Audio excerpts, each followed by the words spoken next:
Hamzamo family, welcome to the Black Fire Network Africa Today Show. We hope that you are doing fantastic on the 23rd day of November, the year 2021. My name is Spikes, and I hope that you are doing well. And I want to welcome you so much to yet another interesting broadcast of the Africa Today Show with the Black Fire Network Media for the 21st century. 60 Donasi, or 1 People Afro, you and hello Spikes, Kid, and the Black Fire family. Hello to you too. I hope that you are doing well, and thank you so much for being part of the Black Fire Network family. We purpose to really get to play a role in terms of the awakening of our people globally, whether be it in terms of matters of what is happening right now, historical facts, or even futuristic aspects as well. And we are here with us, and of course, I do hope that you have checked out the official website, which is www.blackfirenetwork.com. And also, you also do have the interesting app, which is available on Play Store. If you go to Play Store or your Android phone and search for the Google Play Store, and then just put in or key in Black Fire Network, you shall be able to find us on the Black Fire Network as well. And of course, during the day, we did have different shows. For example, the 54 corresponding show, the African Diary, the Pan-African Beliefs with Joby. And for anyone that have missed those particular episodes, please make sure you check them out on this same channel. And you can find out what the Pan-African Bliss was all about. You can also find out what the African Diary was all about, and also what the 54 corresponding show was all about. We also hoping to be on the Rhythm Scope show, but we had a bit of a hit, so we had to put it on our Spreaker. And I will be sending the Spreaker link here with a Black Fire Network, so you can also check that out. Hi, Kid. Thank you for joining us on the broadcast. How are you doing? Kid, I can hear you. How are you doing? I think I lost our Kid right there on the broadcast, but I hope that she'll be able to join us on the show as well. But before then, I will take us all the way to the official website. Like I said, it's www.blackfirenetwork.com. And once you are on there, please engage us by signing up and also getting to communicate or getting to interact with the rest of the Black Fire Network family. I want to take us all the way there. This is how the network website is like. And we also do have our podcast. We do have blogs. We do have videos. We do have news and sports, business, among other different resourceful materials right there on the Black Fire Network. And that is what it is like. Let me share with us real quick. We can see here the African blog. We do have the news and sports, U.S. news, international news, the U.S. Black news, sports, business, science, technology. On the Black Fire Network African blog, we also do have updates from the continent, videos, the shows. You can also support the network by getting a product from the shop or from the store page. We also do have the podcast, and you can get to learn a little bit more about the Blackwood Fire Network by clicking on this particular tab, which we shall take you directly onto the Blackwood Fire Network About Us page. But nonetheless, I want to thank everyone that has been interacting with us on the network. It has been wonderful. I have seen some of the family right there. Sister Nish, Jim and Kondo, Samuel, the General Mosquito, and I will not be mentioning everyone because people just want to be interactive and are just building as opposed to just getting highlights or getting shout outs on the platform. But I really want to say thank you so much to everyone that is really continuing to support the work of the Black Network is doing. And I do hope that you also get to learn a thing or two. You can give us some reviews. We are trying to build up as a family. So therefore, if you do feel that there is any comments or suggestions that would actually make these particular shows or these particular presentations any better, we want to invite your comments and your suggestions as well, because I do believe we should have a review. Is the end of the year, and therefore, if we do have a review, you might say the Blackboard Financial, if at all we were able to do this, maybe perhaps you'll be able to get what you were saying much better, or maybe you'll be able to know what you're doing much better if you did share this, and you will be able to do a little bit of a positive review or even a negative review on the platform. And we all invite those kinds of reviews, the comments, the questions, and all these are different feedback from you. You are able to share it with us. We want to appreciate that. Keith, how are you doing? I'm not sure whether Keith can hear me, but I hope that he is doing well. And of course, I understand in most parts of the country it's actually getting very cold. And Keith was telling us a little bit earlier about the temperatures in Florida. It's also crazy down there. For those of us who are tuning, please let us know where you're tuning from and also how it is weather-wise, because right here in Africa, we are coming live for you from Nairobi studios. In Africa, we don't have those extreme weather conditions. We do not have the winter. We do have the extreme winter. We also do not have temperatures getting so high. So we are actually a temperate or a moderate kind of an environment, a climate, a weather that we get to experience here. But I Can you think hear me Kate was now? telling I us ain't a got little. no sound. Can you hear me now? Yeah, I can hear you. Peace and love. I hope that you are doing well. Welcome to the broadcast. I'm good. I didn't have any sound. That's why I couldn't hear that. I was I was asking you about the weather right now. I understand that it's getting colder in all parts of the states. So I was just checking out how it's going on for the southern parts.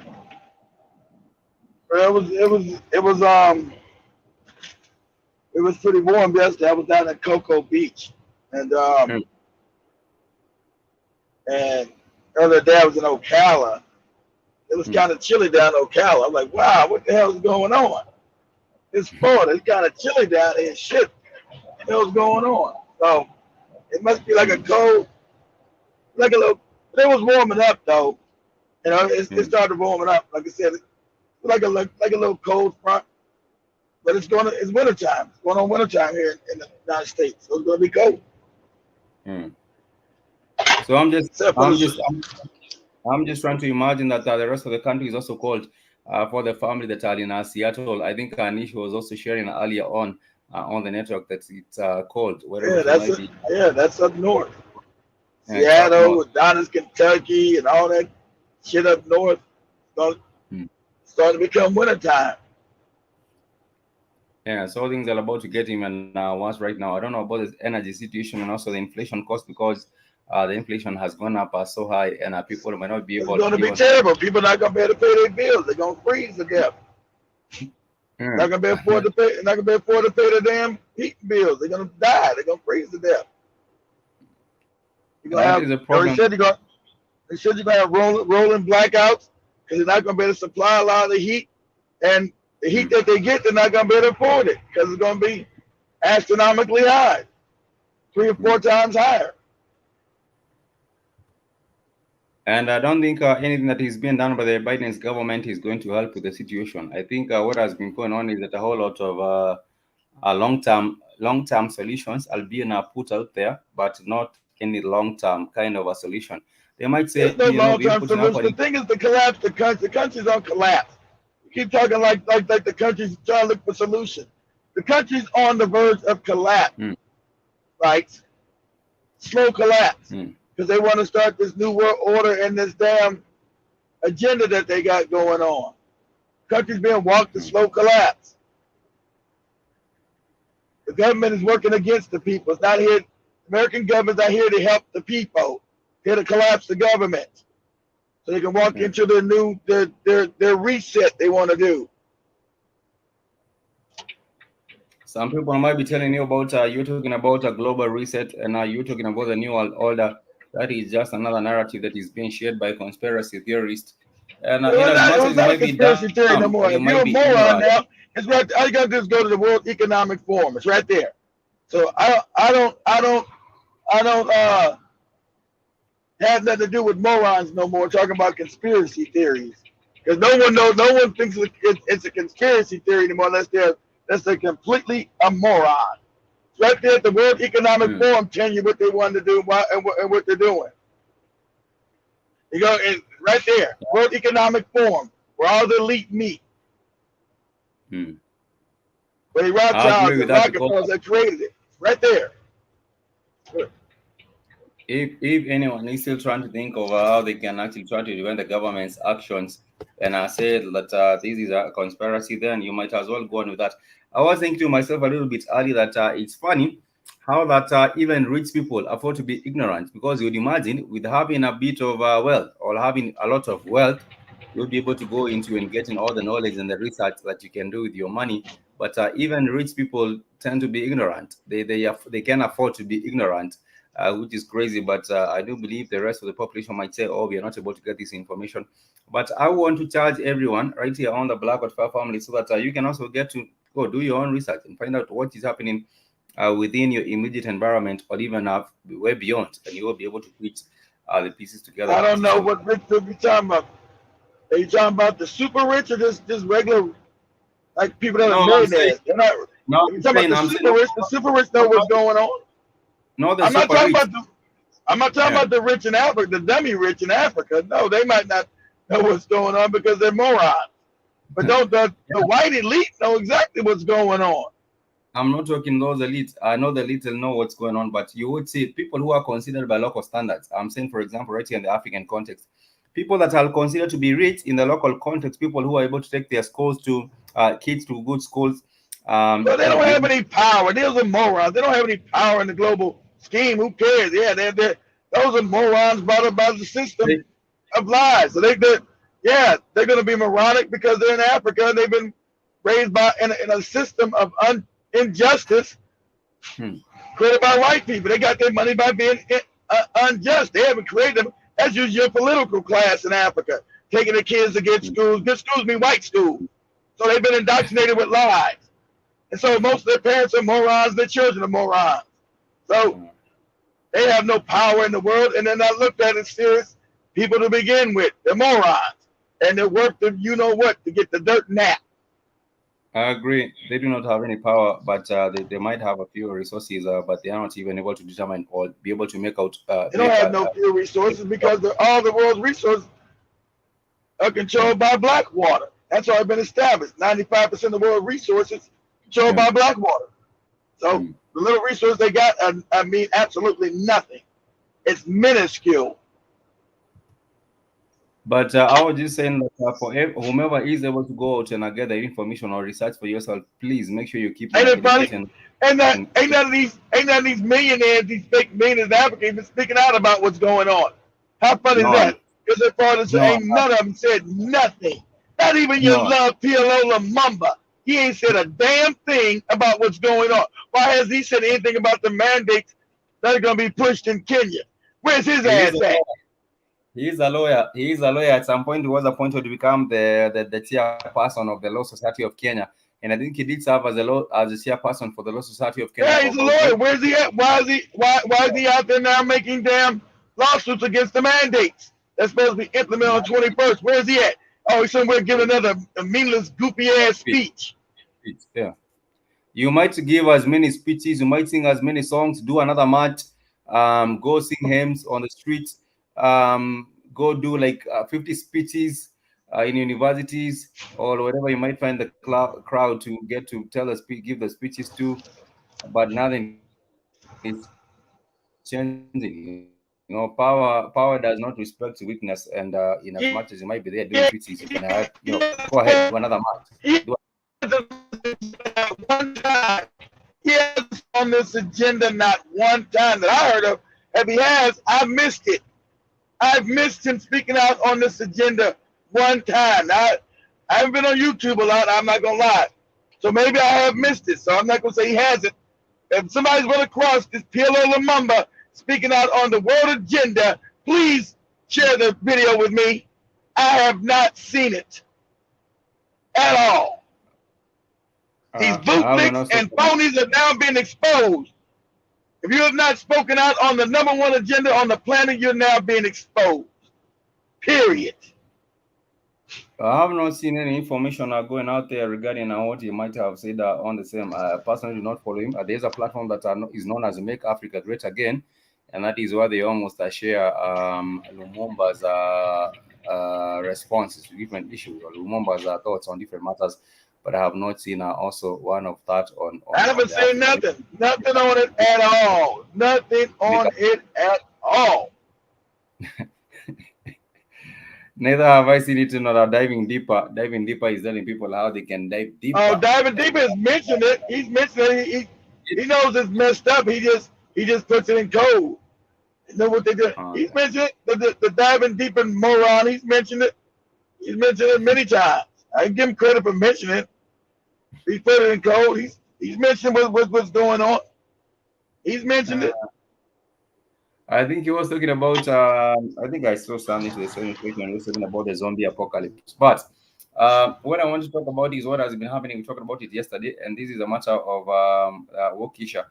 We talked about it yesterday, where one black, where a brother actually went and ramped into a crowd, and this is being investigated until right now. They have said that new details are coming up, and this shows about his records with the authorities. He has had a long record with the authorities in different matters, and therefore that also makes it difficult for him to come out or to make this case any different. Milwaukee police prosecutor, admitted Monday that they had requested inappropriately a low bail for a man facing homicide charges who is accused of plowing an SUV into holiday revelers in Waukesha, Wisconsin. At least 5 people were killed on Sunday, and over 40 also injured. And when the vehicle tore through a Christmas parade in Milwaukee suburb, leading to the arrest of the man, Darrell Edward Brooks, who is aged 39 years old. Brooks has a decade-long criminal records that includes arrests for sexual abuse, drugs, battery, domestic abuse, and records that, according to the records that have showed the same. He has 2 active cases in Milwaukee, and they are saying in one, Brooks was charged in July 2020 with 2 counts of reckless endangerment and possession of a dangerous weapon as a convicted felon. He posted a $500 bail in February, and that is, I think, the matter of a contempt going on right now. That they have let him out, with a little bit amount of a bail. In another matter, he was charged on 5th November with resisting or obstructing an officer, jumping bail, recklessly endangering safety, disorderly conduct, and battery. And the court records also do the same. The last 3 charges were connected to domestic abuse, according to allegations in the court records. The woman alleged to be the victim in that incident was the mother of Brooks' child. Court records alleged that Brooks punched her and later ran over her with his car in a gas station parking lot. I'm not sure whether this particular story, like as I was saying yesterday, is supposed to actually drive us, try to take our attention away from other matters that are happening right now.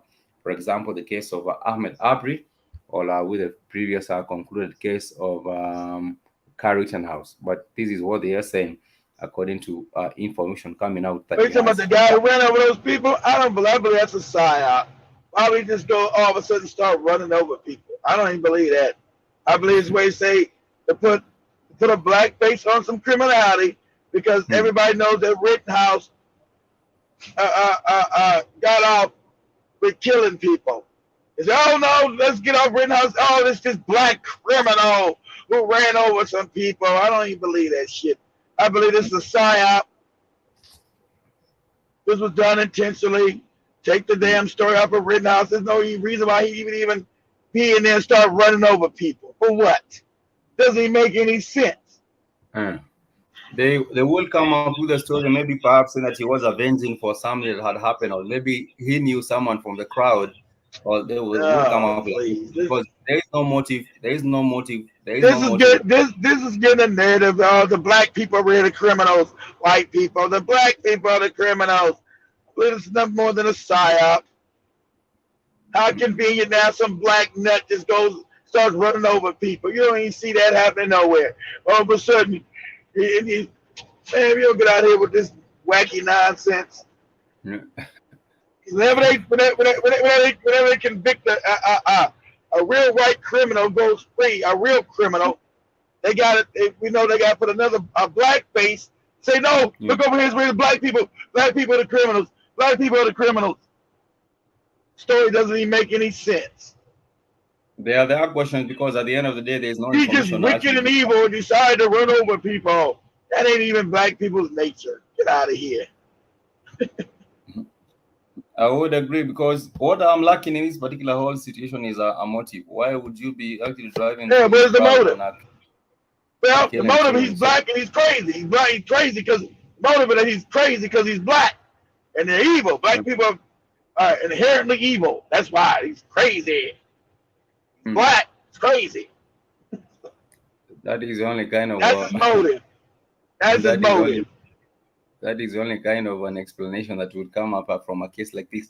Nonetheless, I wanted to go a little bit further into what has been happening. I think some people were shocked with the news that came up recently about the death of Malcolm X's daughter, and now what she was found because I seen her Saturday. I seen her Saturday on an interview. Across my phone, my internet was acting up Saturday, and I happened to get an interview that she did Saturday, and it's shocking to know she's dead. And I think she probably took the you know what, because it just be 56, and die of natural causes. Nah. You ain't dying no natural causes in your house at 56. You just die. Nah. I was just wondering also what would have happened to her, because at the end of it, it's a daughter who actually found her dead, and there is not a lot of information also going out as to. I do not know exactly what killed her. There wasn't the daughter found her dead, and we do not know. I do not know personally what would have happened to her. But nonetheless, she did a couple of interviews, and I would agree with you, Keith. Maybe she might have taken the you know what, but I'm not really sure. We did. She probably took the Ugali shot. Got a big bowl of Ugali, and it killed her ass. She might have, but let me share a video on the last few moments, and it's really really sad. And she probably took the jabba, and nobody got time to be running people over. And they always do this when a demon does something. They find someone black person do something allegedly every time they do it. So now the attention is moved from one case or from one story into another story, and they have succeeded with that for a long time. But let me share what was going on with Malika Shabazz before we get onto other issues. And we're trying to discuss how the elders can pass the torch to the youth. With that interim generation, the millennials, were miseducation, right? And we're trying to discuss how the elders can pass the torch to the youth. With that interim generation, the millennials, were miseducation, the Hollywood fashion. Jay-Z and Puffy. Their music, but they're not the reality of the diaspora that we live in. There are very few selective ones that white people tend to like, or the melanin challenge, so to speak. And there was a magazine I saw, Jay-Z is the true president. No, he's not. Because he was saying, nigga, bitch, ho, this, that, and the other, until he had a daughter. Then he stopped. But he made millions before that. You can't say, well, now that I have, if you've already contributed and influenced a generation, now this is how you get wealthy, how you get down, by disrespecting yourselves. And when they say males are an endangered species, that divides us. Because girls and boys are both equally the endangered species. And now you have them pitting against each other. Each one are equally in danger, and each one can uplift if they stand together and unite and understand and respect each other as young men and women. Hollywood tends to perpetuate us in white fashion. BET hasn't been in black since Viacom bought it. They just had the name. Robert Johnson sold the name too. As white. So now you have white people showing you and controlling our music, showing you how our lyrics are going to sell, to the point where Kanye West is so twisted, he said slavery was a choice. And we know that's not true. But he's warped and he's so famous that people might say, oh, really? And not really understand that it was a violence and a most incredible, inhumane act against people of color that we were scattered all over the world. We have black Chinese, black Europeans, black Asians, black Europeans, black Latin, we're all over the world. And we need to understand that we need to support each other and understand that any drop of melanin, you need to try to support. But the real thing is about the men and the women respecting each other. Women are in danger too. They're left pregnant. I think that was one of the recent videos that she did, and right now she is no more. So I'm not really sure. I will not speak on what would actually happen to her, because they're just saying she was found in an apartment in New York, and she had passed on. So no one really would tell or what are the causes. If anyone knows, to tell us what perhaps would have happened with that, but I don't think any information has come out regarding the same. But nonetheless, I do want to get some comments. We do see nobody got time to be running people over. She probably took the jab. Exactly what I was thinking too. Many people take that now listening to the beast. She was only 56. And and also sister Stacy Thomas is saying Amani family here, Amani to you too. I don't know what interview Kid was talking about, but this is the last one I see that has been posted Well, of her that's saying, okay. You don't have to doing an play the interview, last one, which Spikes. I don't need to hear the last one. I just said I seen her on Saturday doing an interview. That's good. I don't need to hear it. I'm just saying I seen her on an interview Saturday, and it's shocking to know that now she passed away 2 days later, but she seemed to have no complications of anything. They said she died of natural causes, so that means she had to get something. So that means most likely she got the ugali. That's the ugali up in her. she might. The Jabba, that is what I see someone are saying on the chat. She got the Jabba. She might have, but they might not talk on it. They might not say what exactly transpired with her. But her daughter found her dead in the apartment, and not a lot of information has come out regarding the same. Maybe single parents, how and struggling. Maybe information would come out about why or what had happened previously or prior this particular. Because to me, on this one, she looks all right. She looks okay. But someone might be good the 1 minute, and the next minute they are no more of these natural causes or all the other causes that you might have. But nonetheless, we do hope that the family will not get into, people get into trouble once they lose someone, or they get into, like, what can I call it? There's a disarray. Okay, the way a family gets to operate, I would believe there's a disarray sometimes when it comes to losing losing the life of one of them. She was young and looked very healthy. I smelled some abuse. Yes, fam, please don't take the stuff. Yes, I would also say the same. Derek Askew, please do not go messing with these do not go getting it. And you say na Jim and Kono, yes, kid, I believe a lot of people are dying from it, but the media isn't saying anything. Yesterday, even when we shared the video from the lieutenant governor, she also downplayed it. She was saying, people are not getting to react the same, and we have had a few cases of people getting the that nap. She was being a very, very, what can I call it? She was being modest, not even modest, but she was being, she was not telling the She truth was being as it is. cryptic. She was being cryptic in her responses. She's being cryptic. She knew if she said anything, they will be coming for her. And the next thing you know is that we do not have a lieutenant governor in Virginia. We were saying she might also go by the pool and sleep, or go somewhere and something happens, which is really not common. You might also say, oh, We have had news that she has been found in her apartment, or this and that has happened, and therefore she was being cryptic with that as well. And but she knows, she already knows, she has the info on what is happening, and therefore, in as much as you might say people are dying, the numbers are also being hidden. There is a lot of there's a lot of information being concealed because they want to continue with this agenda of taking as many people out as they can be able to. But nonetheless, I want to go a little bit further from that. Before then, Sister Nishi saying, I will never take that.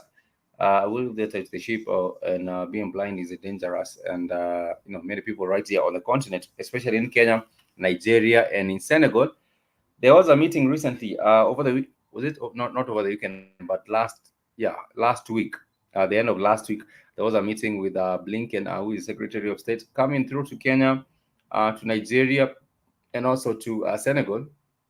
And after that, all of a sudden, the stance did change regarding the you know what. So now they're saying, oh, the numbers have increased, and we're approaching the holidays. People need to take these to defend themselves, to be healthy, and all this is nonsense. But that was not the case even before he came around. So we know earlier on, Katie was asking about what is the U.S. Policy towards Africa. And you don't even need to go further and look at what is the U.S. policy towards Africa. You just have to look at a couple of meetings, maybe the one by Blinken, or maybe the one by Obama. Obama was here some years back and met with the current president, who is Uhuru Kenyatta. And if you look at from the excerpts of their conversation, or from their speeches, then you would know what is the policy for the US towards Africa. One of them, of course, has to be promoting these LGBTQ agenda, so that people can also be exterminated in that regard. If you have men marrying women, men marrying men, and women marrying women, and also that will be a whole lot of that an extermination agenda as well. And apart from that, we also do know right now the next mission that was there recently over the last weekend was by Anthony Blinken, coming to Africa, Nigeria, Kenya, Senegal, talking about how they want to combat, the global pandemic, and what people ought to do. So you not even need to go further to find out what is the U.S. policy towards Africa. Kissinger did talk about it, and Kissinger was really, really blunt with it. He said that it's just getting Africa without the African, and also exterminating all of them, because the resources are there, but the only hindrance is that the Africans out there, and they would hinder, people from exploiting the continent for all its resources without paying anything for it. And that is the policy that has been held by the US, by Europe, by Asia, by everyone else against the continent of Africa. But on the continent of Africa, people think that this has to do with trade. It has to do with cooperation. It has to do with bilateral agreements, or these things like this. But eventually you wake up and realize what is happening on the ground. And you're saying that's why, sorry, let me get this comment. That's why they have all these job openings. You can't live here with no money. Yes, I've been pondering about the job openings, and you wonder what happened to the last employee. And I've been going back to the same case of last Friday. Is it known as last Friday, or Friday after next, where Ice Cube and Mike Epps, they were getting hired to become a security, to be the security guards for a company. I think it was a restaurant. I do not really remember what it was. I think it was a restaurant. But someone was, I think the day was asking what happened to the last guards. And even if you're going to unemployment, you would really be a bit curious what happened to the last employees here before I was hired to these or this job. And then no one really told them what happened to the last employees. Only that they were not told that the city was dangerous, or the place where they were working around was dangerous. They had some cartels who are running the deals around there, and therefore, if you not told the line, then you are in danger. But no one told them. They were just told, oh, they left their work, and you can now start your work on Monday, or you can start your work on next week. But the same thing happens. For example, we Kenyan nurses, we have been hearing about the case of the UK trying to hire, or working around rigorously to just get into a platform or program where they can hire Kenyan nurses, about 10,000 of them to go, or 20,000 of them to go from Kenya into the UK, because there's a deficit, a very, very big deficit. But the Kenyan nurses also should ask themselves, what happened to the previous nurses? What has happened to the previous people that were working in the same capacity? I think Maybe they there was a did, better. Spice. That's why they said no. I think they did ask. Why they said no. Initially, they didn't. Initially, there was some of them saying, "Oh, you should go try this opportunity." Not initially they did it. I know eventually I think there was a pushback against the same, but initially I was hearing, "Oh, it's a big opportunity. The government is doing this. It's going to pay some of this," and that is what was happening with the situation. If you were trying But to get hired, but they found out they were going to get the big ugali. They said no big ugali for me. yeah, they refused to go on board with the same, and I think other countries such as Nigeria took the fall because Nigeria has been sending out its nurses to the UK, I believe, since the 80s, the 90s, the 2000s, even till today. There will be a shortage of nurses or medical health workers in the Nigeria, but there are a lot of them going from Nigeria into the UK. I understand. Of course, people are trying to Well, look let for them get the big ugali. If the yeah for those. if the dumb Nigerians want the big ugali, they're free to get it, and they're going to get a big bowl of it too.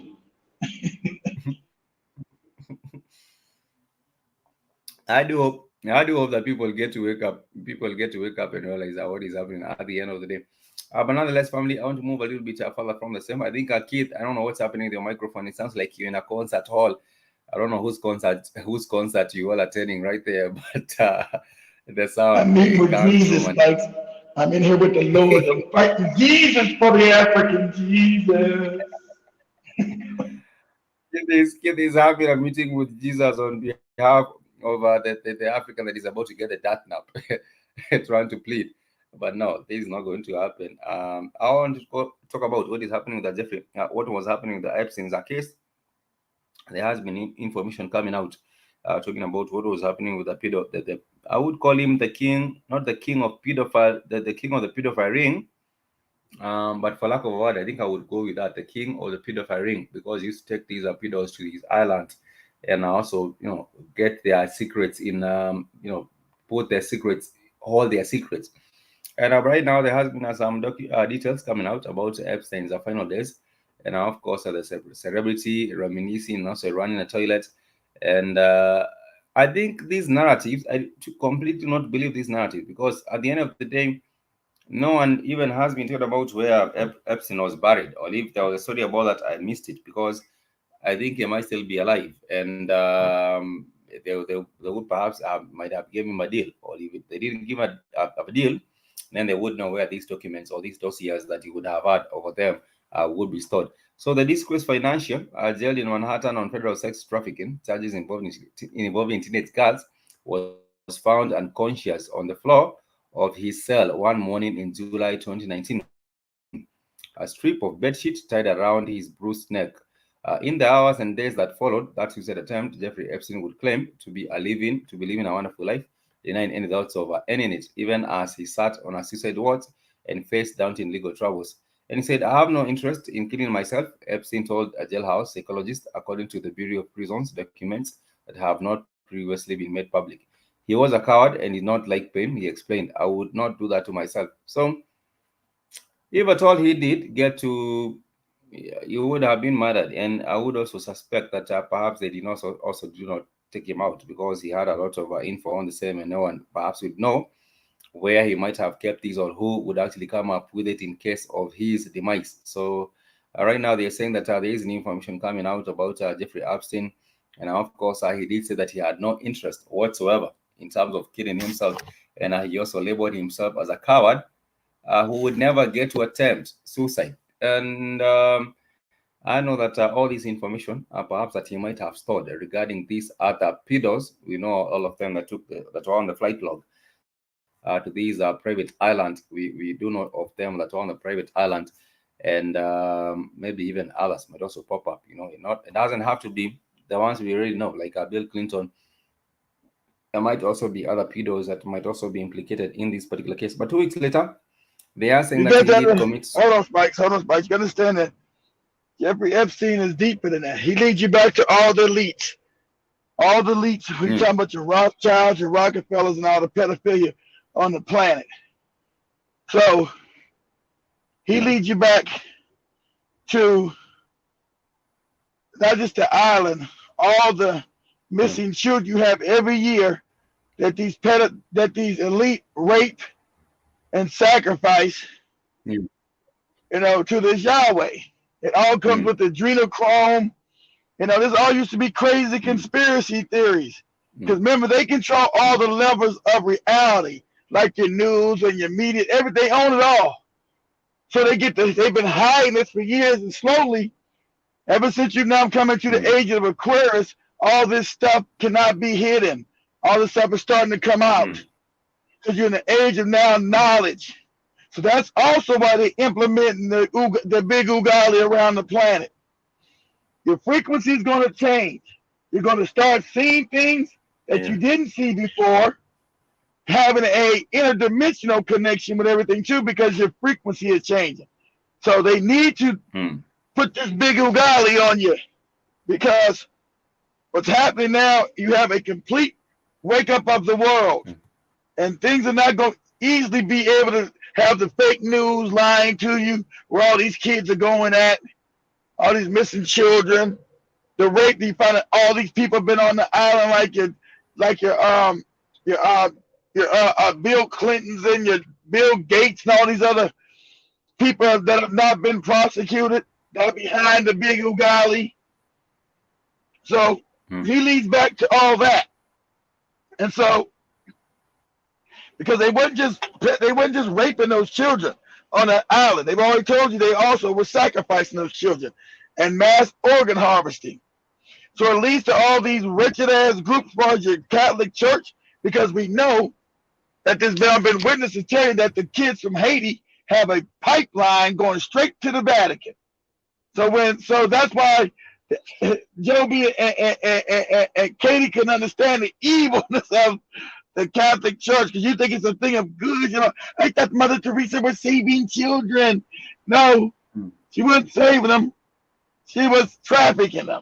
So understand that the Catholic Church is one of the main child trafficking things around the world. That's what they're known for, child trafficking, and all these other lies they've been told. And you start connecting the dots. Too many people waking up. And so Jeffrey Epstein is just like the tip of the iceberg. He's not really the super predator. He's a predator, but he's just the tip of the iceberg. He's one of the big ones that got caught. But they've been moving children into these underground bases, what they call them, dumb, deep underground military bases that are all around the world, raping children, sacrificing children, drinking their blood. See, these are not conspiracy theories no more. People know what adrenochrome is. Well, you can look it up. That's why Chrome is called, Google Chrome is called Chrome, and the company that creates called adrenochrome. They put it in your face, you just don't know it. It's like it's hidden right in sight. It's hidden right in sight. So, like with the thing with Pizzagate, oh, this is crazy, Pizzagate. Oh, this is a conspiracy theory. Remember, they own all the media. And when you do the research, you easily find out the guy who owned the Pizzagate in Washington is a Rothschild. Easily find out all these things all connect. But since they own the media, oh, it's a conspiracy theory about people talking about the elite eating kids and drinking their blood. Is this crazy? Yeah, it sounds crazy, but it's true. It's true. When you do all the research, you know it's true. There's no accident that this guy owns this, and he found all these wicked ass patents of child porn, and all these sites have different meanings. You go on the dark web, it's all, man, we have no idea. I wasn't 35, damn near 40, trying to figure out how the world really works. I'm a grown ass man. Just learn how the world, I ain't talking about just the fake G's, I learned that in my 20s, but how the world really works. What's really going on this planet? Who controls it? What is going on? And you try to put it together, and you're like, man, this can't be true. This is crazy. this is absolutely nuts. And you go back and try to research. I always try to go back and disprove my research. I always try to go back. Okay, if it's not, let me go back and disprove it. I always play the opposite individual on my own research. I gotta be able to debunk what I'm doing so I know what I'm saying is right. So let me go and try to debunk and I never can debunk it. I think, wow, this is some really trippy shit. We're in an evil reincarnation system. This is not a damn school, Jack. Not the moment still be thinking this is school. This ain't no damn school. This place is wicked. You know, wicked, evil, it's not a school, demonic, soul trap. Yeah, you're the demonic. Because they use the blood. They use the blood because blood sacrifice, somebody gave the fake Jesus, brings up lower vibrational beings.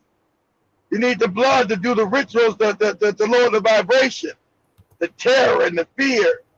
So that's why it's all in your church with the blood ritual and drinking the blood and cannibalism. So it has nothing to do with, it's the inverting of the all. The creator would need any blood. It's not a physical being. Why would it need your sacrifice in your blood?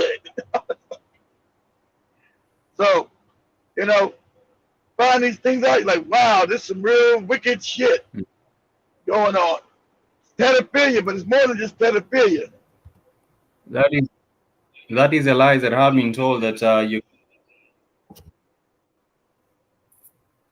I agree. That is a lie that has been told that the creator needs you to go and sacrifice a goat or sacrifice a ram or sacrifice a cow or sacrifice exactly the alls and everything. Like, so what could you give the all that doesn't already have? Why would they alls and everything? Why would you need to sacrifice anything? You cannot really.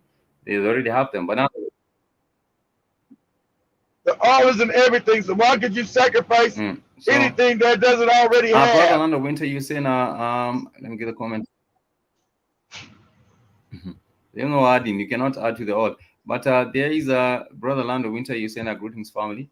What's up, what's up to you too? Thank you so much for joining us on the broadcast. And Brother General Mosquito, Asante Sana, you saying a peace. Money to you too. Sister Anish, you saying low vibrational creatures. Time is up and nothing will save them 100%. We also do have a mechanism, nice, and a peace, Black Wildfire Network. Peace to you too. And also Jim and saying kid knew some, yes, exactly. It makes sense. It makes sense. Though when you look at them as it makes sense, though when you look at them as animal human hybrids. I think that is the way it would actually work. But nonetheless, I want to take us a little bit further into something that has been said, and I think nothing much has changed. This is from Cloud Anderson, who has talked about the black, the inappropriate behavior, the inappropriate behavior amongst black people, and also talked about the state of Black America, and also talked about other different issues such as the powernomics.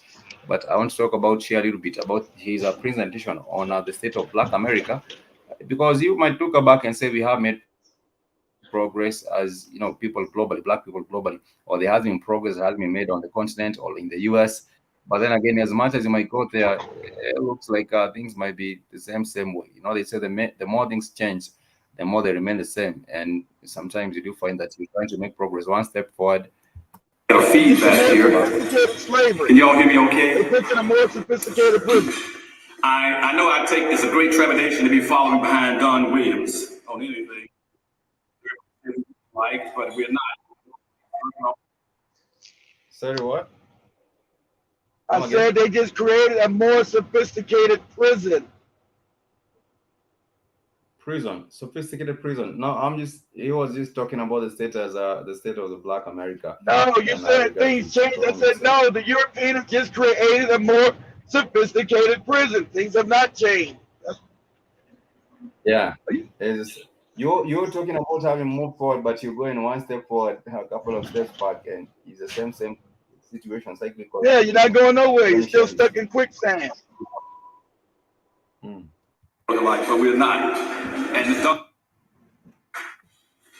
thank you very much for that much appreciated introduction. I hope I don't get a feedback here. Can y'all hear me okay? I know I take it's a great trepidation to be following behind Don Williams on anything. Everybody say we look alike, but we're not. I know whites think we're all black folk look alike, but we're not. And Don Williams has absolutely no kinship to me. It is customary at any auspicious occasion such as this one to recognize those individuals who are particularly germane to the occasion. So I take this opportunity to represent and speak to those people who are most important here today. That's all of you all that are here, sitting here. Let me say good afternoon to each and every one of you, both individually and collectively. And I also want to express my profound gratitude to Don Williams for having invited me to be your speaker today and offer some remarks to you. And but I must tell Don up front, I'm not accustomed to, and I tend to avoid speaking to mixed groups for a lot of very specific reasons. I don't usually accept speaking engagements where you have black and whites together, or Democrats and Republicans, or different ethnic groups. I do it for a very specific reason. After having been with governors, been a chairman for a board of governors for economic development for eastern and southern states, having been assistant secretary in the United States Department of Commerce, representing the president of the United States and taking trade issues, I learned something. I learned it out in Fred Price's church one Sunday, and speaking in his church, when one woman was helping me write his book, an introduction to it. And she said, Dr. Anderson, she says, I'm white. She said, but whenever you come to our church and give speeches, she said, it just grates and goes to the bone to us. And I said, why? She said, because as a white person in Price's church, we don't want to hear about racial issues. She said, hurts us, so most of my friends who are white, we don't want to come to church on the Sunday mornings when you're going to talk about racial issues. She said, I said, but don't you know black folk have a problem? She said, yes, I know they got problems. We can see how badly they live. I said, but don't you want us to address those issues? She said, no, not really. I said, what you want then is for black folk to suffer in silence. That's about it. This goes to the same issue we were talking about yesterday. When you bring up issues over racism, white people want to play victim, and they want to actually now see as if this is hatred. You're bringing up about matters of hatred. They are the same perpetrators, but when the matter is brought up, they would actually now turn it around. It's like someone actually, who I think that was Zoe who brought it up yesterday, and also Sister Light Bearer on the broadcast yesterday. And this is exactly what he's also talking about. They do not want to hear it. Even critical race theory had to be kicked out because it might exactly. It might attempt it hurts their feelings about the truth about them. Yeah. So you would say, why are you talking about what you did to you people? It was a long time ago. You should move on from that. That was a theory. But it was 2 days ago. It was 2 days ago you stole my money and hit me in the head. Yes, 2 days ago, a long time ago. That's right. That was what was done to Rosewood and also Tulsa, Oklahoma. But you people need to move on and find ways of getting yourself together.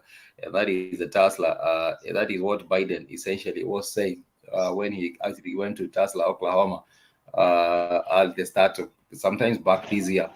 There was no reparations. There was nothing. It was just another symbolic show of solidarity. He said, I am the first black president. He said, you niggas stop crying.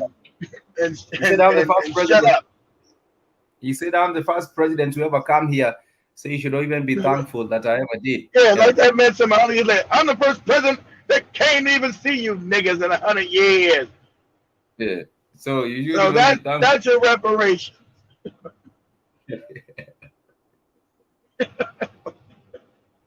She said, yeah, in a way. So I found out at that point that nobody really wants to hear about black problems.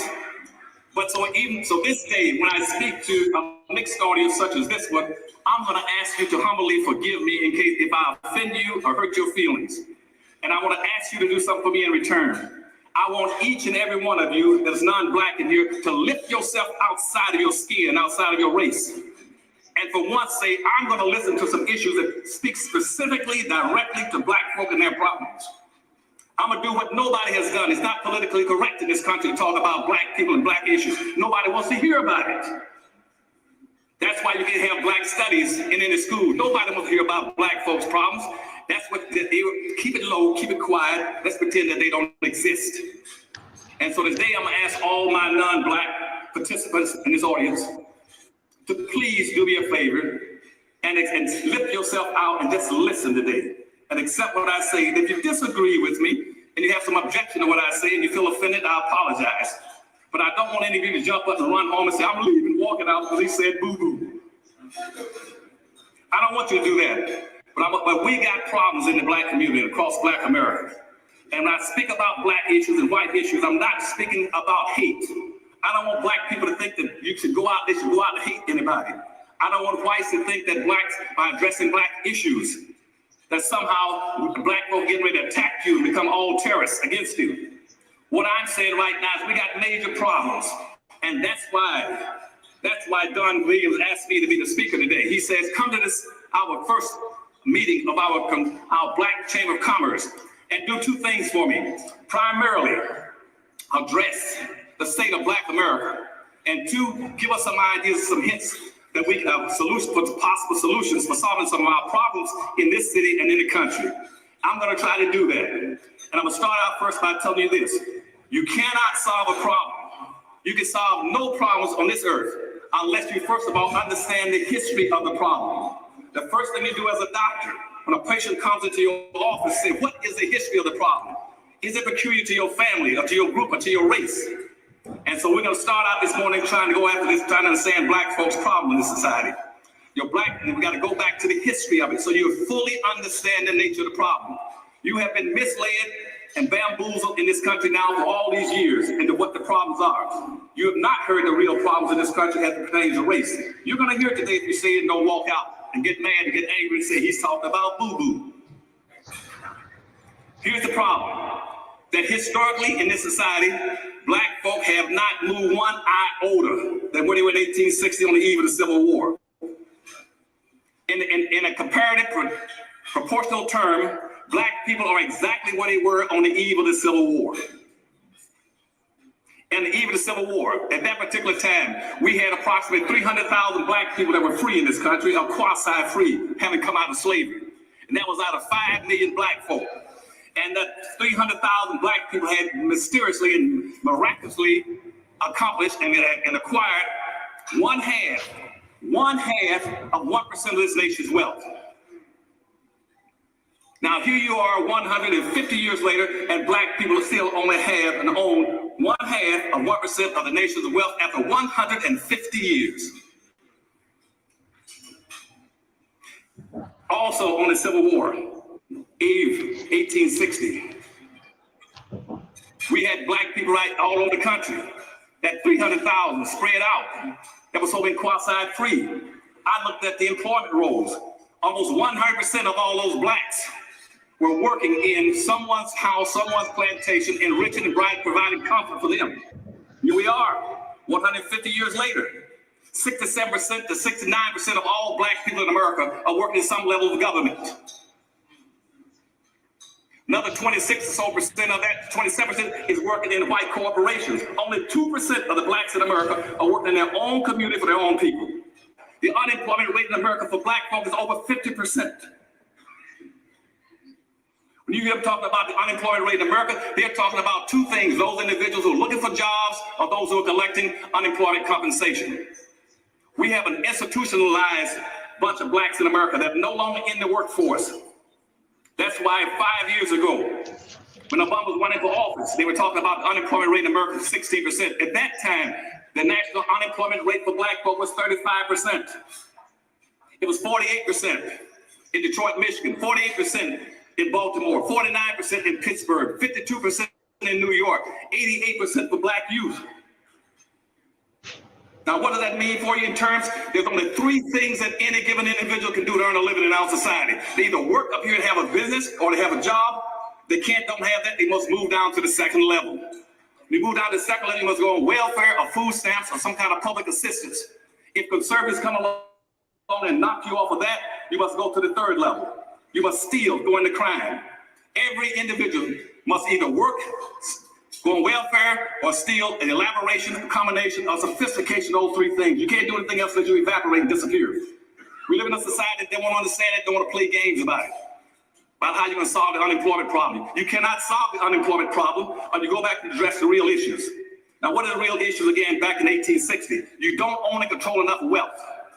Why? Because you see, slavery did not happen to black folk by accident. It was inflicted on them intentionally to do something. What was inflicted on blacks to do? It was intentionally inflicted on blacks to maldistribute almost 100% of all this nation's wealth, power, resource, businesses, income, and controls of all levels of government. That was the point of slavery. It has never been corrected or addressed.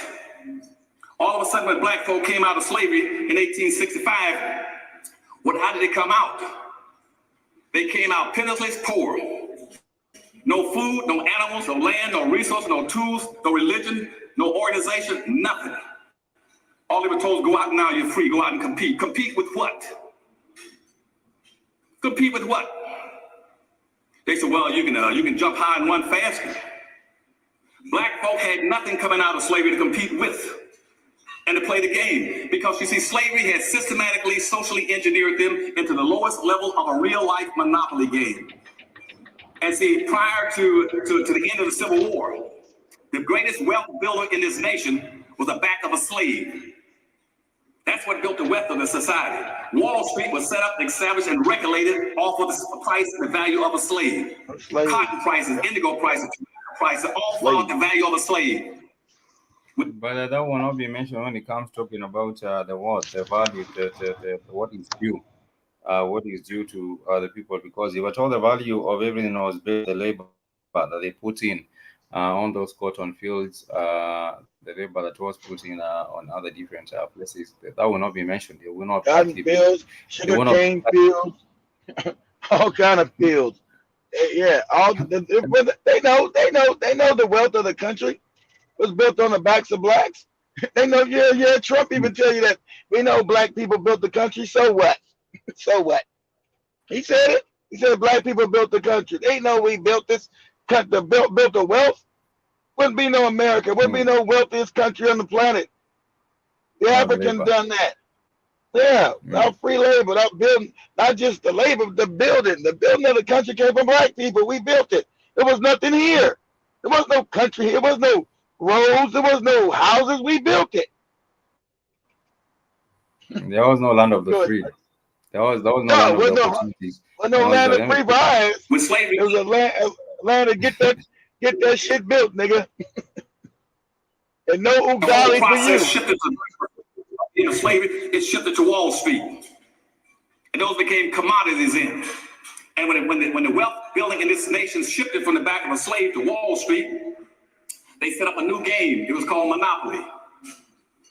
Now, and what black folk have been systematically lured into is a real-life monopoly game. Now, the monopoly game is based on some primary concepts. One is that you must be able to all sit down at the table, and everybody's supposed to get a fair share of the money. Once you get a fair share of the money, then you got a right to go around the table and try to buy land. But you want to buy the most valuable land and the best location of the land.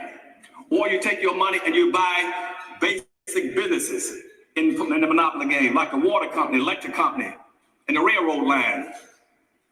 But you see, with black folk, when they got out of slavery, they did not get their 40 acres of the mule, nor the $100.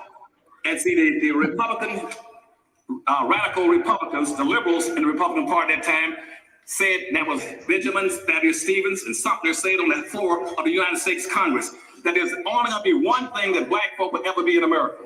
They're either going to be slaves or they're going to be free. But they cannot be free unless minimally they have 40 acres, a mule, and $100. But they didn't get it.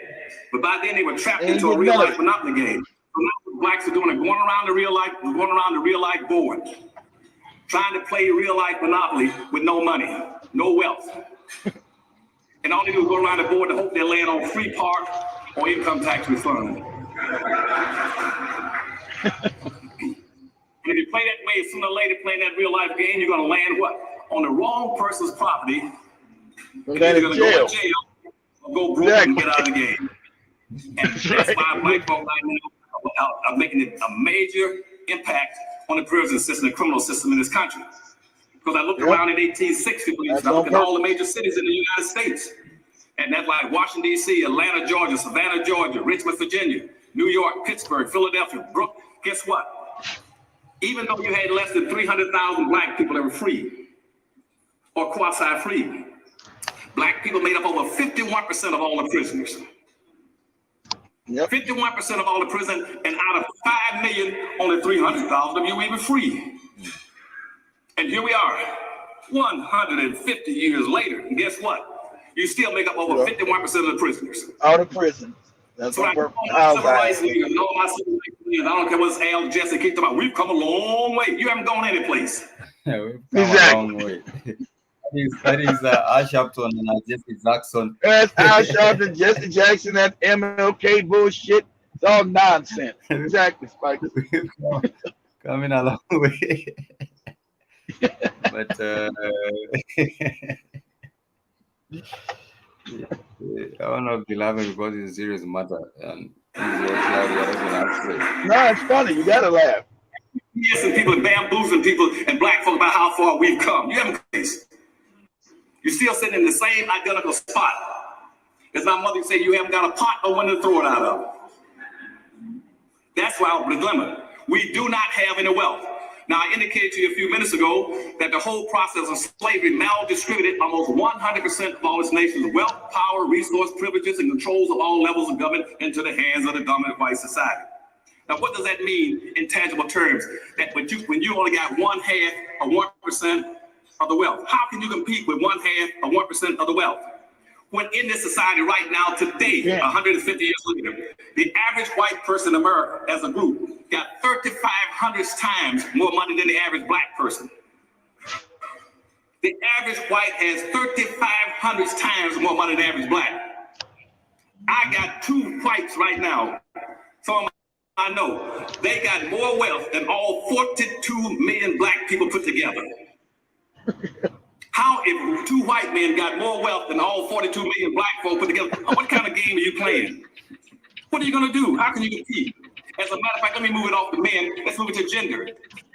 For every dollar that a black woman has to run a household, the white woman has $100 to run a household.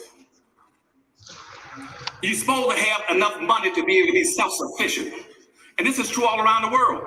Not just with blacks in this country. If I were looking, you got approximately 25% of the... I'm just about to say that. They've done it in Africa, they've done it in the Caribbean, they've done it in South America. Everywhere you go, black is on the bottom. I don't care how many Negroes you see in Africa. They own nothing. They control nothing. The white man owns it, controls it, and runs it. So go ahead, Spike. I agree with you. Remember when you're talking about some of the companies such as Glencoe, you were saying that Glencoe is a company run by the European, and they actually they have more money than a couple of our countries combined. The GDP of a couple of our countries combined together, but they are mining the resources from other continents. But no one will come up and say something is going wrong with this model. Because you cannot have a company coming into your country and making more money than your whole GDP. How about that? Exactly. And you're the majority of the country. That means the African man has become a weakling and a moron. He is responsible for the rape of Africa, and he's done nothing about it. So we got to be honest about that. It's got to be honest. That's what the numbers say. How can white people who are a small minority on the planet and in Africa come into Africa and have control of Africa now, and the African does nothing about it? Forget the puppets. We know we got puppets. Go ahead. Now I'm saying we have the puppets that have actually sold out the country. We do have them. When we were told that we gain independence, for example, for Kenya in 1964, or for Tanzania earlier, I think in 1963 or 1962, for Uganda around the same time. They were not real people. They were not. These were just what can I call them? Clowns that were put there so they can continue running the business, running the business of the oppressor. So there wasn't any significant change of power. It's the same power.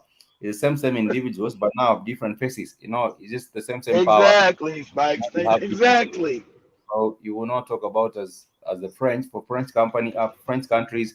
The same did happen. But let me continue a little bit more of this. Population is black around the earth, and you got over $300 trillion in wealth on the earth. And out of that $300 trillion, I take all the African countries, the Caribbean countries, and Latin America, put them together. You still have 1/2 or 1% of the wealth out of 300 trillion. Nothing. I go down to South Africa, and I've spoken in all these countries. And I had trade missions in Africa, Nigeria, Ghana, Senegal, Bermuda, Barbados, all these, Venezuela, Colombia. I've been to all these countries, head of trade missions, representing presidents and governors. You can't compete in South Africa. In South Africa, with something like about 29 million blacks as an example, as a comparative example, 29 million blacks in South Africa, you got a little over 2 million whites. But guess what? They own almost 100% of all the wealth in Africa, the 2 million whites. As a matter of fact, in Africa, the De Beers family, one white family, the De Beers family, owns over 50% of the whole wealth of Africa. That means all the gold, silver, chrome, bauxite, magnesium, land, property, everything. And you want to know why they can't make it in Africa? They don't own and control anything. And so in America, if we're going to be a competitive group, we got to go back to what is the basic problem we can deal with. The biggest problem with blacks right now, they own no wealth. They control absolutely nothing. Not in the United States, not in Grand Rapids. I don't have to go around Grand Rapids to find what you got. I can guarantee you right now what you have and don't have. Or when you go into any city, you figure out who owns the buildings, the big buildings, who owns the communication system, who owns the banks, who owns the railroads, the bus companies. That's where your power is. If you don't control a sufficient amount of that, you are a guest. G-U-E-S-T. You have no power. They can do anything they want anytime you want them. So black folk don't have enough wealth to be a competitive group. You cannot compete. That's the first problem. Now you know what the problem is. The problem is a lack of wealth. And I'm going to get later on to tell you how blacks start getting wealth. Now, what's the second problem? The second problem is you got impediments that have consistently been used and imposed on black folk to make sure they don't get any wealth. Not necessarily by whites, but what you have in this society, we have a public policy that went into effect in 1867 when the 15th Amendment was enacted. The 15th Amendment says black people can now run for a public office. You can now run for office, but they said you can run for office to be for a sheriff's office, a postal office, or you can run for Congress or a state legislator. But if you run for a public office or get into the public arena, there are some taboos that you cannot do. One, you cannot run for a public office as a black person and talk about black issues. Point one. Point two, you cannot come in a public office and talk about groupism. You must always talk about individualism, individual achievement.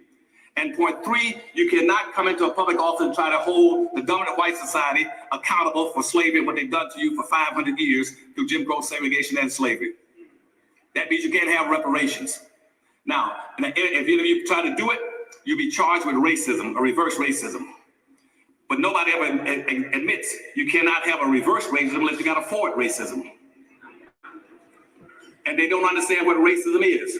So when we start talking in a few minutes about solutions, understand clearly that it is impossible in theory and practice for a black person to be a racist. It is totally, absolutely impossible. When I listen to the Fox channel, I say, you can't be that stupid and go to college unless you're using Gorilla Glue and got a certificate for being stupid. You cannot have a black person as a racist. All black people can do is react to racism. They can't get out of racism. Racism is a power concept, point one, and two, it's a group concept. To be able to be a racist, you must belong to the group that has the power and the wealth. And it's a group-based concept. I'm gonna divert over for a second just to give you a little piece of information. Racism never existed on the earth until the 1500s. The same time capitalism came into effect. We'll talk about that also. Racism never existed. During the 1400s, European societies were devastated with crime, poverty, and diseases. And when Columbus came back, he discovered America. At that point in time, 9 European nations said, let's now go and enrich ourselves in that third world country. And they decided then, based on slaves that had been brought to Henry the Navigator back in 1443 and given to him, they said, and the Pope then put out a public edict in 1488 saying, if you're going to slave anybody, use what we've learned through the Catholic Church, these black slaves that Henry the Navigator gave us, use them. And so everybody started going around the coast of Africa and picked up these blacks. They were picking up these black people off the coast of Africa for about $25 a head. And they were bringing them to the New World and selling them for a $1,500 return on investment. And then prior to that time, the major form of commerce was called mercantilism. By 1509, it switched off, they started calling it capitalism. Now, this is very important for you all to start learning if you're going to do something in this city. Capitalism, in the simplest definition, in the 1500s, it says learning, acquiring, own, and control the land, the tools, the resources, and use other people's labor to enrich yourself. That's what capitalism is. I'm gonna tell it to you again. It means learn how to acquire and control and own the land, the resources and tools, and use other people's labor to enrich yourself. That's capitalism. Now, W.D. Du Bois defined it a little different in 1915. He said that capitalism is like having 3 to 4 years of corn. You eat one, you save one, you sell one, you save the seeds for next year's planting. That's capitalism. Now, in neither of those definitions did any of y'all hear me, and correct me if you heard it. I didn't mention anything about civil rights and social integration. I said it's learning how to acquire wealth, tools, resources, and enrich yourself off of it. But what has happened now in the Black community is through impediments is that we've been bamboozled by a lot of the Black leadership in this country. They're having Black folk focus strictly on civil rights and social. When it talks about the control of our resources on the continent of Africa, it has been actually ascertained that the control of resources, whether be it in the DRC Congo, which is a country on the continent that has the most resources, even the worldwide, the country that has most resources worldwide, be it cobalt, be it diamond, be it oil, be it and Blacks don't control none of it. We do not control anything. We do have the president there whose name is Felix Tshisekedi. And Felix Tshisekedi is also a puppet. You know, from the days where it broke up, we did have Congo, the DRC Congo, the larger DRC Congo. It broke into 2 kingdoms, which is the DRC and also Congo. Brazzaville. Congo Brazzaville. Both of them are endowed with resources, but people are living in abject poverty. Abject poverty. Living below poverty line. You know, you're poor, but now you're below poor, and you're not even you cannot even be able to get a dollar a day. You're living below a dollar a day. You're living below a dollar a day, and you have to have all the dependence on the system or on the government. If you do not get any assistance, then you are not even living. But this is a country people should actually all be living wealthy. Everyone in the DRC Congo should actually be in a situation where you are able to afford, decent, not even decent, over decent kind of a lifestyle. 10 times wealthier than Saudi Arabia or the UAE, and everybody's impoverished. I don't know what we need to do. I think one of the things that have been prescribed is also getting to practice group economics. That I know that is Dr. Claude Anderson has actually advocated for that a long time, but they have made sure that they have broken the Africa into small bits. So you're told that it's a divide and conquer. Also, you have this right, your mosquito went from poor to broke.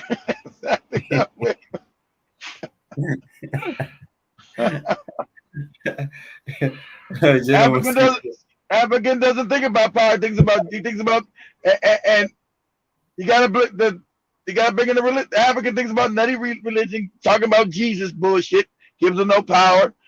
And he plays tribalism, and nobody gives a fuck about Jesus but Black people. Nobody plays tribal games but Black people. Everybody else is talking about power. The Asians talking about power, how I get it, how I acquire it. Europeans talking about power, how I get it, how I acquire it. East Indians talking about power, how I get it, how I acquire it. Africans talking about, brother, do you know Jesus? Have you learned the blood of the Lamb? And what tribe are you from? I'm from the poverty tribe. I'm going from poor to broke. I'm from the poor tribe, and you're from the broke tribe. It's not even funny, but the division on the continent, it's so big that I don't know what will be done. But I was saying that for Dr. Claude Anderson, he was talking about getting to practice group economies, because for you to be able to control any kind of a wealth, you have to also lock in the wealth. And if you're not able to do that, then you can't change. Only way you can change Africa, you gotta change the mindset. The mind is fucked up. Everything's there. If we change their mind, they learn to fight and love themselves, they can get rich overnight, because they were rich at one time. But that Africa was always poor. Remember, Africa was rich, still rich. It's just that they don't control the resources no more. And Mansa Musa, they controlled it. Now they don't, because their minds are completely, and people get mad when you tell the truth. The African mind is fucked up. That's just a fact. And we know it. And we got to be honest about it. Claude Anderson said, the mind.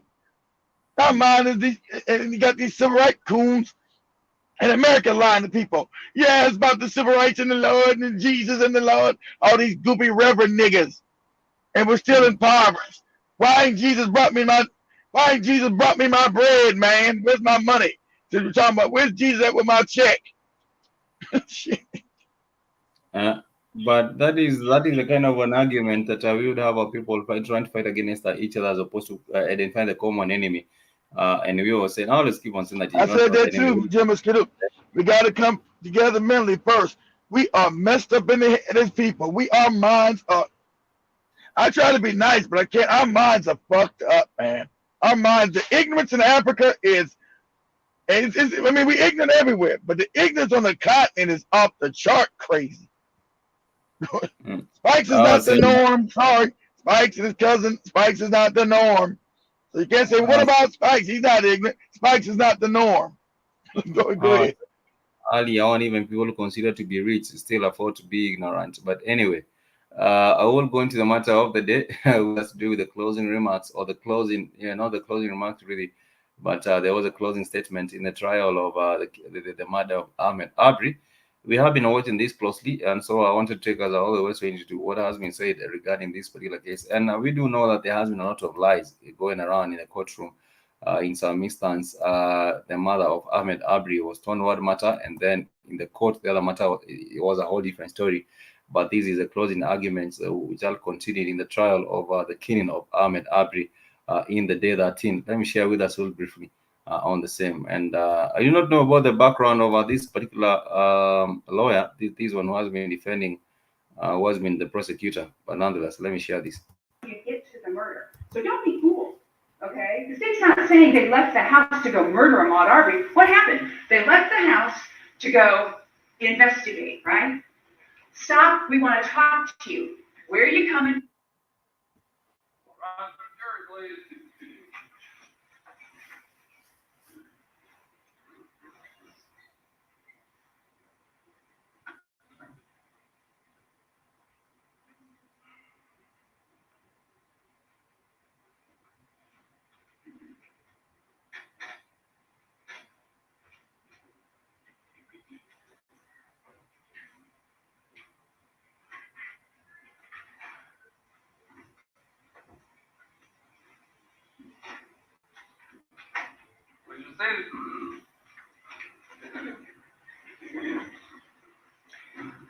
Good morning. Appreciate everybody being ready to go a little bit earlier today. Welcome back. We are ready to go ahead and proceed with the closing arguments in the case from the state. Ms. Duncastle. Thank you, Judge. All right, good morning, everybody. Good morning. All right, so yes, the state has another 2 hours to speak to you. Now, some of you may be thinking, please, no, I understand this, I get it, I've got it. But the defense got up here and gave you a lot of information, and the person sitting next to you might have questions that you don't know. So when you get back there in the deliberation room, I want to make sure that I've covered everything so that we're all on the same page as far as the facts and the law go. So what we're going to do right now is we're going to get back to the basics. Okay, we're going to take it back down. We're going to apply the law to the facts, and that's what we're going to do. We're going to walk through this right now. So the burden is on the state to prove this to you beyond a reasonable doubt.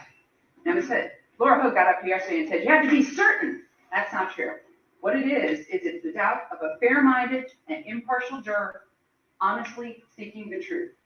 Not seeking doubt, not beyond all doubt or to a mathematical certainty. And that's what the judge is going to charge you, okay? All right, it's just beyond a reasonable doubt. In other words, do you think they committed the crimes? Okay, if you go, yeah, I think they committed the crimes, you're good. That's all you need. Now, the defendants have raised what we call affirmative. I object to that description of what reasonable doubt is. It's clearly not the law. And there's cases recently about. Objection. Okay. The court's going to charge the jury on the definition of reasonable doubt. That is the law that will be provided to the panel. And again, if we could just have everybody argue or in argument, make sure that you are referring to the law that the panel will be charged with so that there's no confusion about the standard that should be applied. Thank you.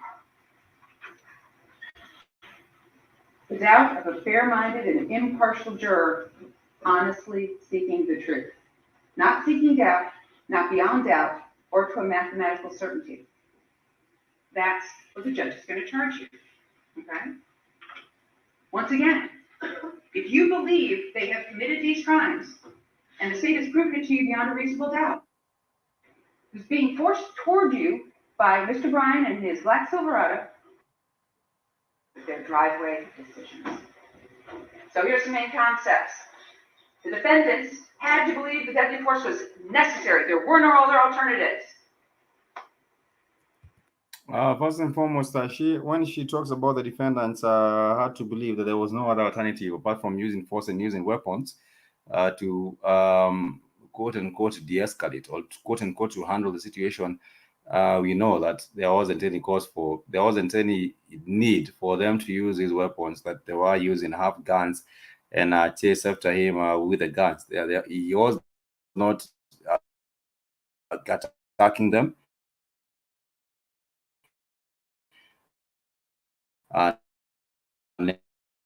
Neither was there a cause for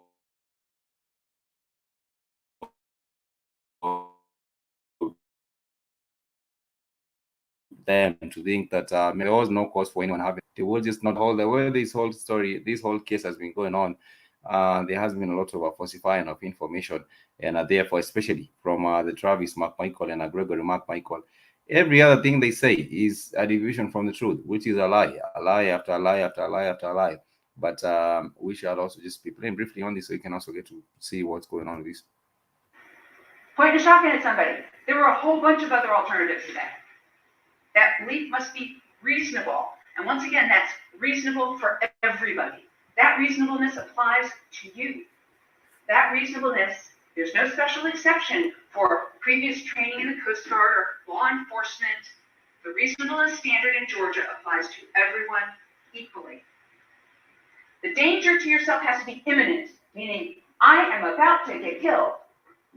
Not some guy I've been chasing for 5 minutes is running at me. Can't use excessive force. The minute it's excessive, self-defense goes out the window.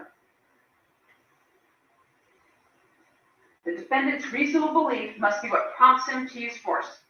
What prompted Travis McMichael to pull up that shotgun? He wanted him to stop. He was trying to get him to stop. Oh yeah, you're not going to stop for me and my dad? Up comes the shotgun. Now you're going to stop. Okay, you're not going to stop. You're going to go around the truck. That's fine. He goes to intercept him. He's not afraid. He moved toward Mr. Arbery. He moved toward Mr. Arbery with the gun. He's not afraid. You got to act out of fear. You can't be acting out of anger. That this guy won't stop and talk to you and won't obey your commands. Okay. What was there to be afraid of? Well, let's see. Ahmaud was wearing a t-shirt and cargo shorts that were so baggy he has this big belt loop out here. Let's see what else. Didn't have a bag or a backpack. So, yeah, doesn't have anything that he's carrying. He was running with his hands empty at his sides. Ran away from them for 5 minutes. Did not have any weapon. Nothing on him. Didn't say one word to them. Didn't threaten them verbally. Didn't say, oh yeah. Didn't say anything. And he had no help from anyone. So what's there to be afraid of? He went this way, he goes this way, he goes that way. And you see Travis McMichael move down to the center of the street there, blocking his way. He's trying to get away. And then, oh, look, he's going to go this way. And he does. He goes around. And what do you have here? Travis McMichael going to intercept. And that shadow underneath there, I mean, you have the stills back there. We printed some of them out. That shotgun is pointed right at him. Right at him. Okay? So when he gave the police that story about, oh, it was at Port Arms, and he was striking me and hitting me and striking me and hitting me, and I finally, had to do this. That's what he told the police. Bunch of lies. Shotgun, shadow right here. Okay? Here's the other thing, ladies and gentlemen. Lawyers aren't good at math. I'm going to trust you guys are. What did the Army say? This arm on Ahmaud Arbery was 26 inches. This arm on Ahmaud Arbery was 25 inches. And the barrel of that shotgun is over 28 inches. Do the math. Did he hit him? Did he punch him? Did he strike him? When the shotgun's like this? Easy. Do the math. This is what Travis McMichael did. There's no fear here. There's only anger. Remember, it's a standard of reasonable beliefs that the force used is necessary. Do you really believe he had no other choice but to use his shotgun? Is that what you really believe? No other choice. That might be going on a long while, and of course, that is the prosecutor, and we also did have the closing remarks, I believe, from the defense, and we all know how that has been going on. A whole lot of lies being told, and of course, them coming back and trying to correct their statements, which is not working out for them. I do hope that this particular one goes different. We have seen other cases go so wrong. Of course, the case of the previous cases that we have had, it's damn near impossible for us to unite because our people have been compromised to the colored, and our system says you must be on accord, you must be on one accord with yourself. Then it spreads to the collective. People don't understand that accord that at all. And as General was saying, if you people come together financially, someone are gonna steal the money. Not even coming closer, not even coming together financially. I've seen a whole lot of stealing, not really stealing, but a whole lot of cons within the Black community in the continent and even in the States. And even wherever it might be, you find Black folk together anywhere. It might be in the Caribbean, but what happens is that even we amongst ourselves, we are talking about getting to practice group economics a little bit further from the case of Ahmaud Arbery. People trying to practice group economics, but eventually people still find a way of actually preying on other Black folk that are also not doing well economically. You might steal from, for example, for these are the white people. Yes, they will be stealing from other white people, but what happens is that they say, even though they say there's no one among thieves, you will find them not even going to the extent. Sometimes they do, I think, but for the Black people, I think sometimes you want to steal among some other Black people who are even not doing any good financially, and I hope to enrich yourself with the money that you are stealing from them. We have seen with the religion. Religion is one big example where you do find people taking their money to churches. These are people who are not doing well economically, but at the same time, the people cannot come back to the same church and say, I wanted a small loan to be able to start a small business that it can be able to conduct doing this and that. That will not happen. But that is how it happens. Even when you come together financially, someone is going to steal the money, and which is the unfortunate but true situation. Jim and you say in London Winter, it all takes spiritual enlightenment to make our people up. Each individual has become enlightened individually, which is having a solid. And nonetheless, I want to go back in the matter of the state of the Black people. I believe it's not just in America, but even globally. And this is the truth, and nothing far-fetched. Social integration has failed in this country for Black folk. It's the worst thing that ever happened to Black folk. Black folk went backwards with social integration. Black folk lost almost everything they had during the process of social integration. Before integration came, and most of my white friends, and again, when I say white friends, see, I got white relatives. Y'all might not know that.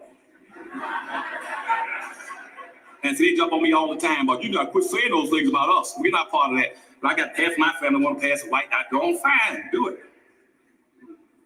But social integration is a diluting process. It's a watered down process.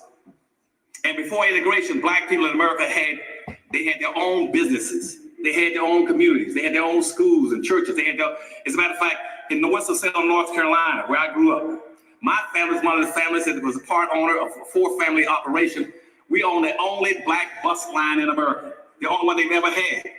When I say a bus line, I'm not talking about 3 or 4 buses or 10 or 15 buses. We had over 500 buses We didn't service just the black neighborhood, we serviced the white neighborhoods too.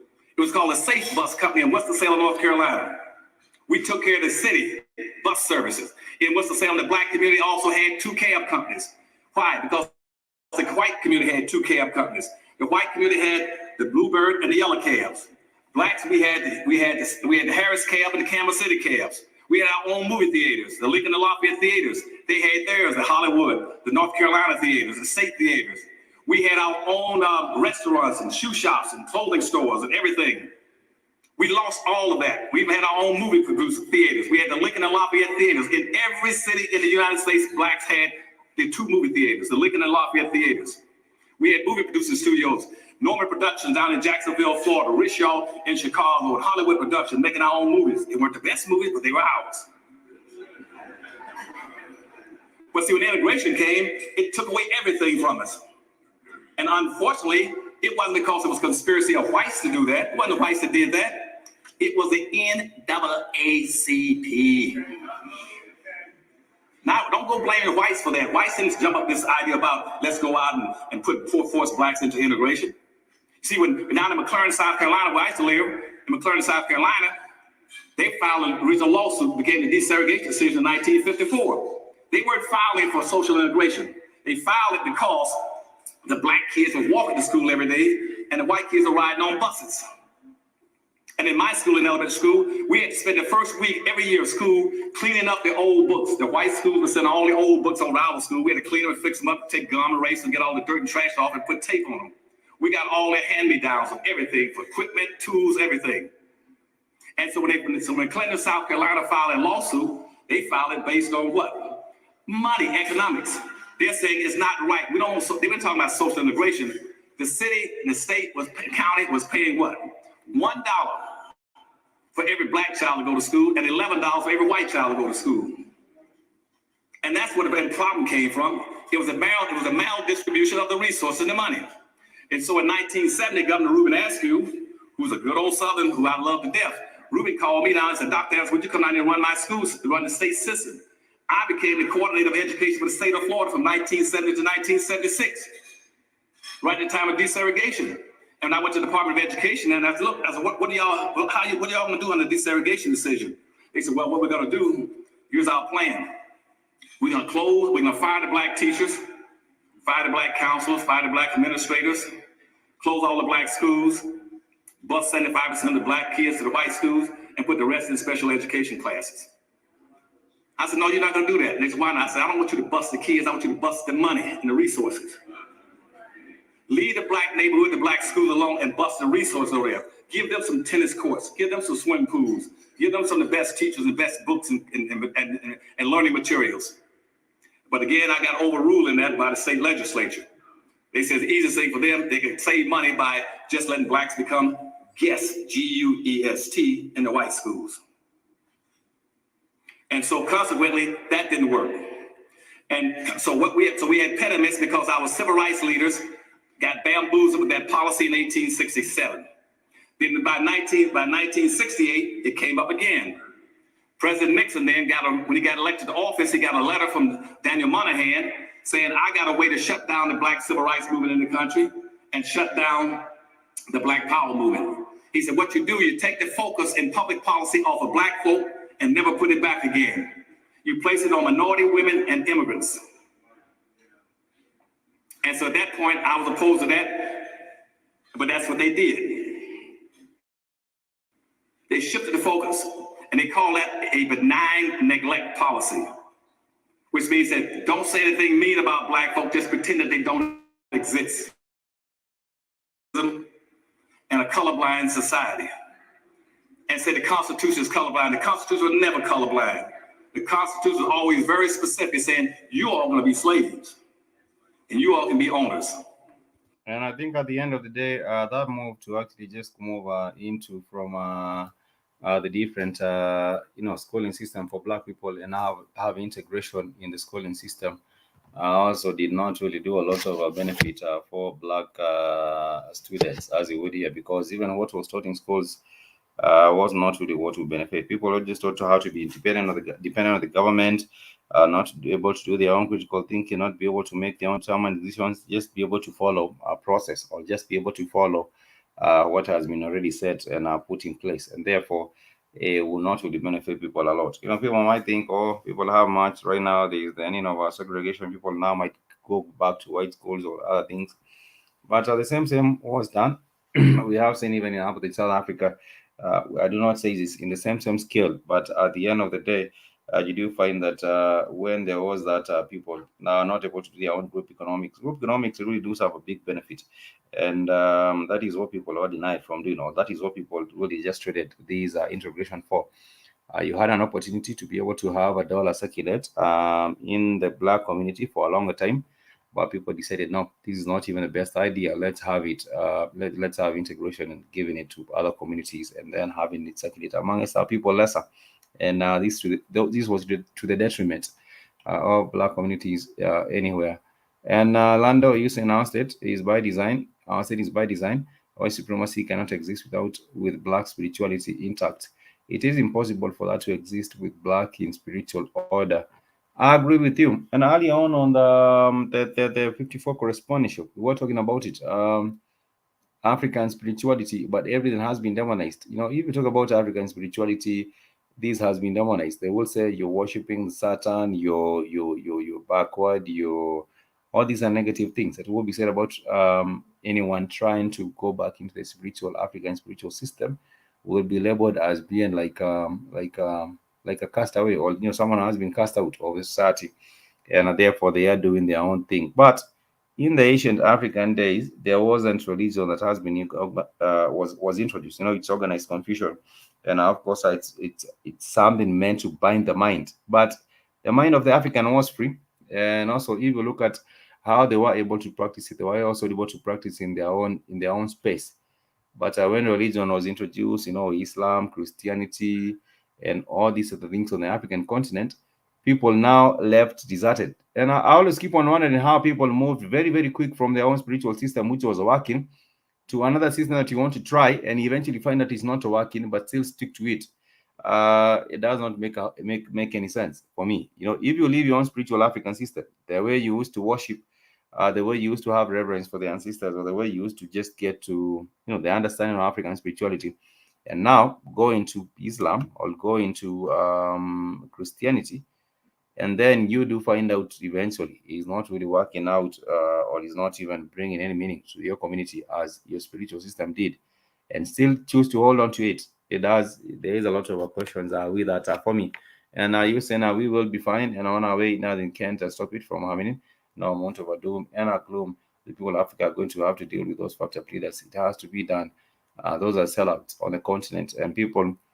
Someone was actually saying that the best gift anyone can ever get, if you were to get a 200 million shillings lottery, or even get 500 million shillings lottery, and you want to give a special gift to the people or to the African continent, the only thing is you can hire people to deal with the problem, which is these fucked up leaders that you do have on the continent. Every one of them getting their dirt nap, courtesy of someone who has checked in and seen the problem that is ravaging or that is facing the continent of Africa. Nonetheless, we shall be continuing a little bit further, even as we get closer to winding up the broadcast. I want to share a little bit more on what Dr. Cloud's solution might be, because we might be talking about the problem as to why the black people are at the bottom in every system. It's called the caste system. In every place you go to, you find black people at the bottom. So why is it that we are at the bottom, and perhaps what can be done? These are the thoughts of Dr. Claude Anderson, and also what he ascribes to as being solutions, because we also need to move further from the problem and also start discussing or start implementing solutions at the end of the day, which is what I also need to share, even as we get close to winding up.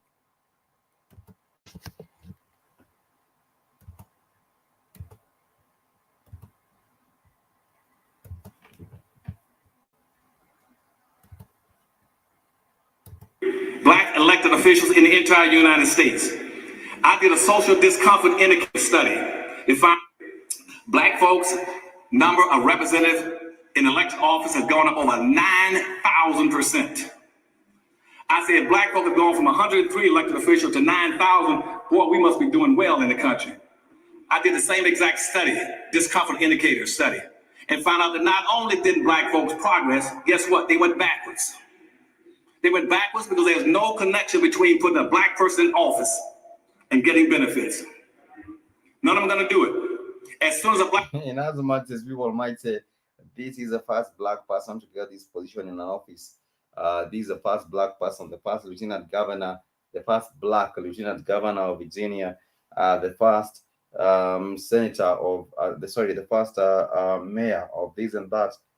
It does not change things, and I agree with Dr. Claude Anderson. Black person get elected to office, the first thing you're going to do is violate the sworn oath he just took. He swear it over and say, I'm sworn to get in the office to represent those people who elected me to office and serve them. As soon as a black person gets to office, first thing I say is that I'm here to take care of everybody. And so you have no representation. And when I got out of politics, that's why I said I quit. I ran the campaigns for, as I said, for presidents, for governors, for attorney generals, and for congressmen and state legislators and mayors. I wasn't in the campaign, I was the campaign manager for them. I have never run into a black person yet who says, I'm going to represent my own people and take care of them once I get in office. They won't do it. That's not white people against you. It's your own people who won't do the things they're supposed to do for you. When Maurice Barre, mayor of Miami, and Mayor Steerheimer, the county manager down in Miami, in Dade County, says, Dr. Ask, would you please come down here and help us in Miami? We had 3 race riots down there since the 1960s. Come down here and help us stop some of these problems. And I said, you got a black city manager down there, Ahmaud Arbery. Now he's in Jet magazine every week bragging about he's the only black city manager in America. Why don't you ask him to do something? They said, well, would you come down and help us? So what I did, I provided $10 million for him. I took $9 million out of a fund for the Department of Commerce and another $1 million from the Department of Labor, and set up a revolving loan fund in Miami called Miami Citywide and Miami Capital, and send it down there so black people can go in there and get access to money to start businesses in the city of Miami. That money went down like in October. When I went down there, when I got down there, then they called me and said, well, I've been working. I said, why? They said, you're gonna come down and check. I went down and checked, and Cubans had taken it over by June. And they had put out 27 loans to Cubans, took the program from the blacks.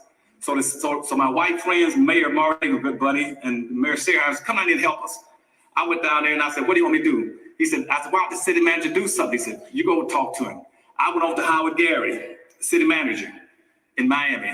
And I met him in front of the city hall. And I said, Howard, why don't you do something to help these black folks? Look at all these houses are slum infested. They're leaning and falling down. People standing on rocks to get in the house. Rats running all over the place. I walked into them. You can see all the way upstairs, a big hole, all the way up to the toilets and bathrooms up next door. Do something to these people. Give them some jobs.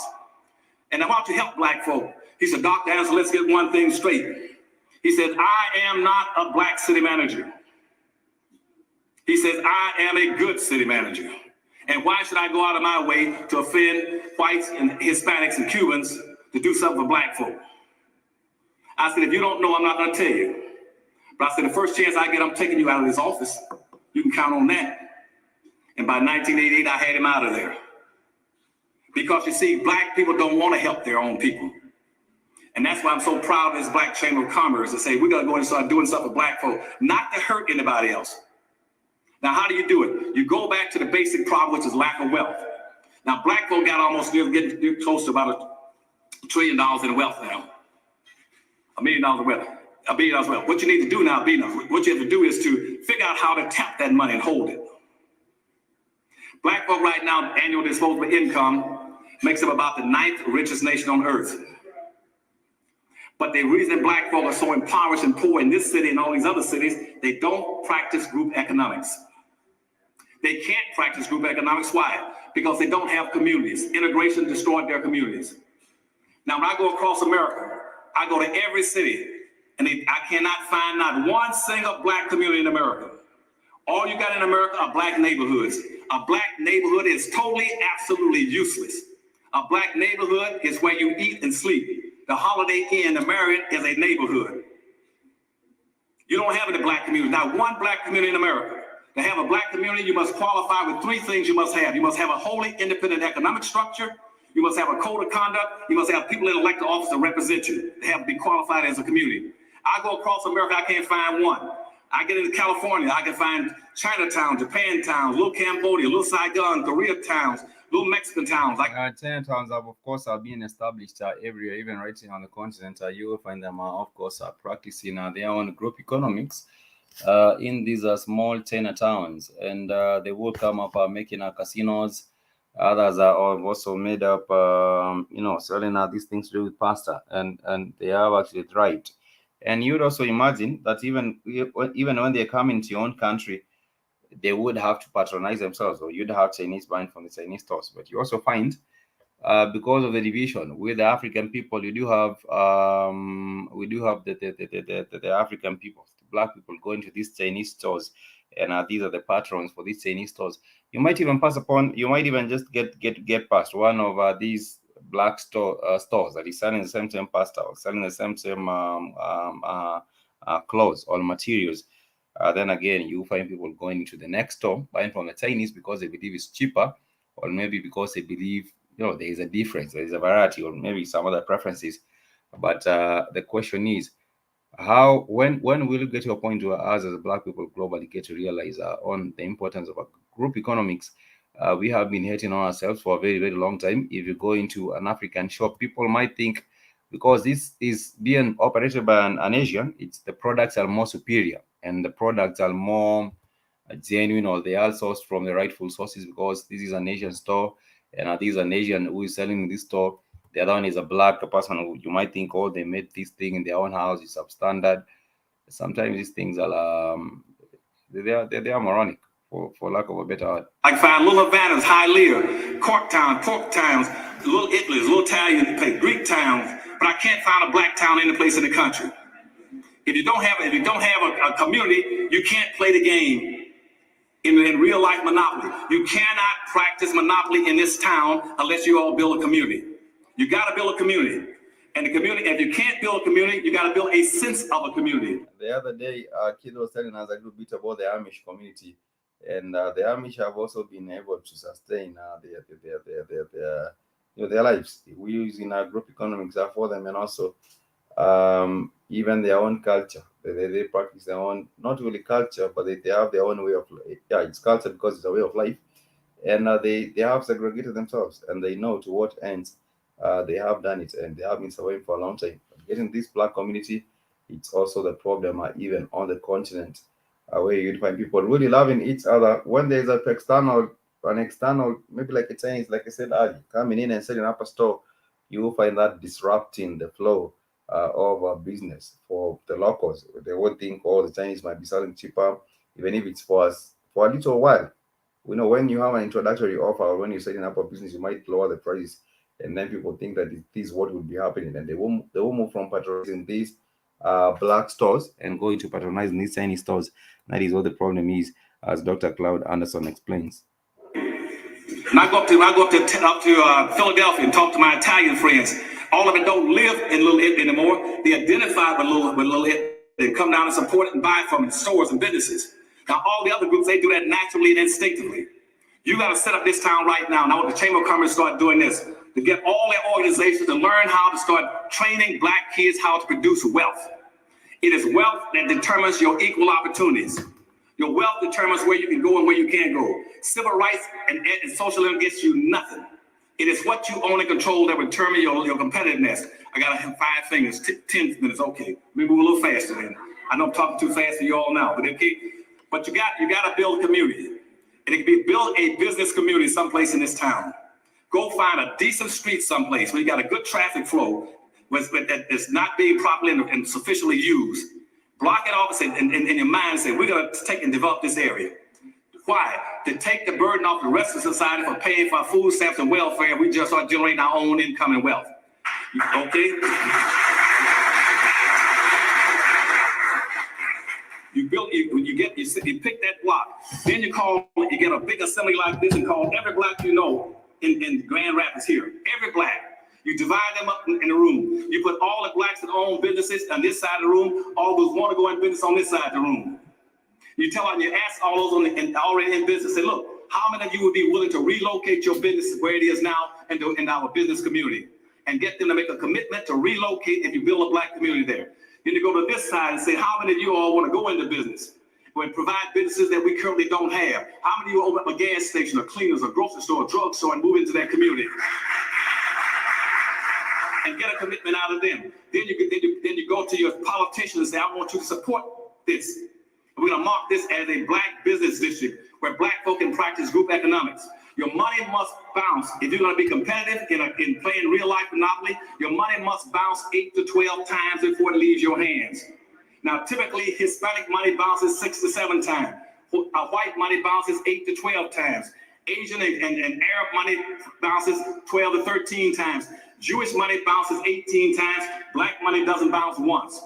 The danger zone in this world right now in any city is to get between on payday. Even when it comes to the money, leaving the black hands are real quick. I think there was a video I was sharing the other week about Dave Chappelle making a comment, a sketch on how the reparations money perhaps might not really be maintained amongst the black folk for a long time. You would have someone buying a car, getting your reparations, and buying a Rolls Royce. And when you buy the Rolls Royce, of course, the money is leaving your hands. It's not bouncing off the community maybe 2 or 3 times, or even 5 or 6 times. It's just once. You just get the money, take it back to buying a Rolls Royce or buying. These are the things that black people do not even really own. And that is a problem. But nonetheless, yes, I agree with Dr. Claude Anderson. There is a power in economic. There's a power in numbers, and power in the economics that are conducted on the basis of numbers in black community. To get between what black person is working and getting paid and getting to a mall, you get run over that's as fast as hell because they're going to go straight to that mall with the money. They don't bounce the money. They don't buy from their own people and circulate the money. The money must bounce around. And that's the problem in Detroit, Michigan. Detroit, Michigan, right now, they had a budget up there of something like about $7-8 billion. They had another $2 billion in school, and black folk were circulating about another $4 or $5 billion. If they had circulated 10 to 12 times, they would have had like $300 billion to run that city. But all of them go right across 8 Mile Road and drop their money. And they produce no income, no jobs, no services, no goods, no tax base for their own people. They provide it for the suburbs. The suburbs love that. So now Detroit is poor and impoverished because his money went outside the community. And if you want to be able to save this city and help this city at the same time, learn how to buy from your own people. And matter of fact, I got to tell you to buy black because there's a problem. Everybody else knows that. Go right now. I bet you, not on this town, I can go right now and find a Hispanic community. I can find an Arab community. They will buy from their own people.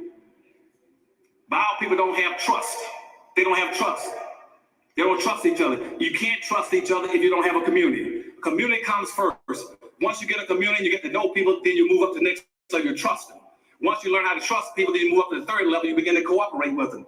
And once you learn how to cooperate with them, you get to the 4th level, you start to hold them accountable for what they're doing wrong. The same thing in business. In business, you're building a business operation, and competitiveness and poweronomics is a 5-story building. The first thing you all should be doing, as I said, get you some institutions like the Chamber and started teaching, acquiring wealth and power through operating businesses. I agree, because when it comes to the knowledge that people need to have in regards to how to operate our businesses, you do find that many people do not have that kind of knowledge. There is not entrepreneurship skills being taught amongst different communities. You might have your kids going into school or leaving schools. No knowledge of how entrepreneurship really works. And therefore, we all ascribe some of the solutions by Dr. Claude Anderson. I would like to agree with some of those. But the problem is getting to implement these and getting our people on board on the same page. It has proven difficult. Sometimes they tend to think that black people do not want to be to follow leadership. Black people don't want to be led.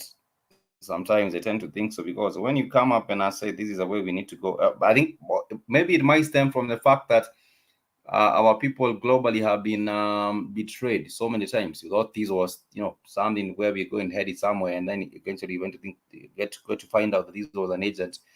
But there is a problem with leadership as well. Getting people on the same page is not really easy. Getting people to practice black economics is not easy. Getting people to have an interest in getting these entrepreneurship skills, all skills to be able to set up something for our people globally, it's also not really easy. But on the Black Coat Fire Network, we purpose to continue sharing information with us so that you can also continue we can also continue building together, and also getting our act right as a Black people globally. For those that have been planning on the repatriating back to the continent or have already repatriated back to the continent, I do know that many people have gotten opportunities and also challenges, because opportunities and challenges go hand in hand. But Africa is a good frontier where people are able to also look into opportunities, as not really as an expatriate, but someone who just want to repatriate back on the continent. There are many opportunities. I do not know what happened to Sister. Yeah, I understand there were so many people saying they lost their money through the program that she set up, her and I believe her husband, and also I don't know, her other business associates or her other associates.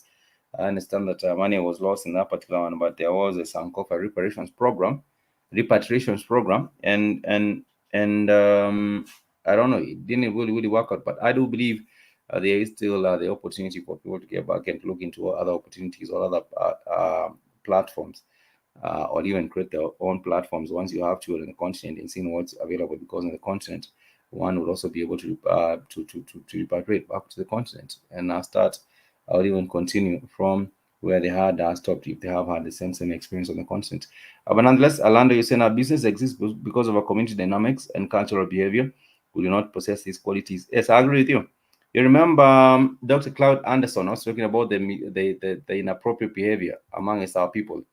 This is what has us as a people globally in the situation that we are in right now, because it has to be a community. It has to be through cultural behavior and also the values that the different communities do espouse. And if you don't have all these three, then it means that we are not able to move a little bit further. Who cares what edits do with their money? People use the irresponsible spending of money as an excuse to deny us reparations. That's BS. And at Land of Winter, not all of us lack the quality of being business oriented. We have enough of us to do. That's just an excuse. But of course, we are winding up with today's episode of the Africa Today Show. I'm not sure whether Keith, I think Keith might have, is in a bad internet area.